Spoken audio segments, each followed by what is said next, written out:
Welcome back to another video, and today we're going to be ranking 5 Misfits events from worst to best. And I have my reasons why, so we'll start off with number 5 being the least best, which is Misfits Boxing number 2. My reason for having Misfits Boxing number 2 of being the least best out of the rest is because there were a lot of fights that got pulled out, especially with Tom Zanetti, AJ Bunker fight, as well as the main event not being the most exciting, in my opinion, in terms of people being hyped for the fight. I actually just realized even Swarms versus Christian Hamby was also pulled out.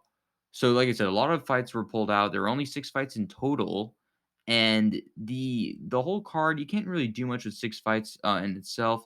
It's not really Misfits' fault. It's just fighters not really wanting to either show up and a lot of all the other complications due to whatever the reason is. But I want to add one other thing as well. The main event between Jay Swingler versus Chardleys, it ended pretty quick, number one. And number two, a lot of people will even look back at it and be like, listen, that should have been more of a co-main fight. And that's what it was supposed to be underneath the Hasim Rahman versus Vitor Belfort. But that got moved to Misfits 3. But we'll get to that later.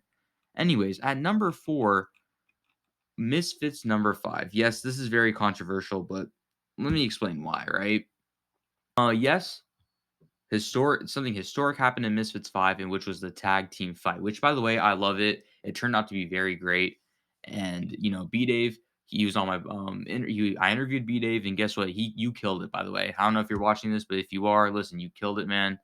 And keep doing these boxing matches. You keep being you because you're killing this Misfits team, man. I'm telling you. But a lot of people will come into shocker being like, "Oh, why did Misfits 5 being the fourth best out of 5?" Well, let's be honest, right? The fights itself throughout the whole card, there were no knockouts besides the B-Day tag team match. And so if we're comparing, the best Misfits cards amongst each other, we have to look at what was the hype behind it and the results of the fights which made it entertaining. And well, there was not too much hype behind this card. A lot of people thought that Jay was going to win. A lot of people thought King Kenny was going to win, and that Dean was going to smoke his opponent, and that there were a lot of easy fights in this card. And as it turns out, there was actually a lot of close fights, none of them really resulting into a knockout or TKO. So that's why I rank it number 4. At number 3, Misfits Boxing 3, which was led by Dean the Great versus Lead Sharks last second. And that turned out to be one of the best Misfits fights of all time, as well as a lot of TKO slash knockouts coming from the King Kenny fight, the Josh Bruckner stoppage in the second round, Hasim Rahman versus Greg Hardy being 100-pound difference, and Hasim getting it to decision. He unfortunately lost, but for 100-pound difference and still being in there, really impressive to me. Brandon Buckingham also showed his talent, getting into his first round TKO. And FaZe Temper also had a bounce back match going against Overflow. Yes, it was an easy opponent, but my point in saying this, right? There were a lot of TKOs and KOs in this event, which to me is more entertaining than either a unanimous decision or going to a split decision type of matches where the fight itself wasn't that entertaining. There were a few fights on Misfits 5, like Jay and Nick, like Kenny and Ashley, Raksu, and Dean Pulley, where these three fights off the top of my head, they were actually really entertaining. And actually, you know what? A very good decision fight. But you also had fights in Misfits 5. I'm gonna scroll down a little real quick. You also had a Ginty versus Halal Ham, which was arguably one of the no offense to either Ginty or Halal Ham. I really like to see them fight, but that was also one of the worst. Astro Wet fight was also fights on Misfits of all time. So that's why, Misfits 3 kind of edges itself at number 3 compared to 4 and 5 of Misfits 5 and Misfits 2. We're going to go to number 2. This is a controversial one, but I'm going to do this. Misfits Boxing 4 at number 2. Now, you might be wondering, why would you put this at number 2? This would be number 1 if KSI fought Dylan Dennis, but it didn't happen. He fought FaZe Temper. Wasn't KSI's fault. I mean, There was obviously, less hype into the fight because obviously face tempers are a replacement opponent at the end of the day. There's nothing that they could really do about this. But outside of that, I mean, Joe Fournier was supposed to fight. That didn't happen. There's going to be a lot of hype behind that as well. Joe Fournier was about to fight a UFC fighter.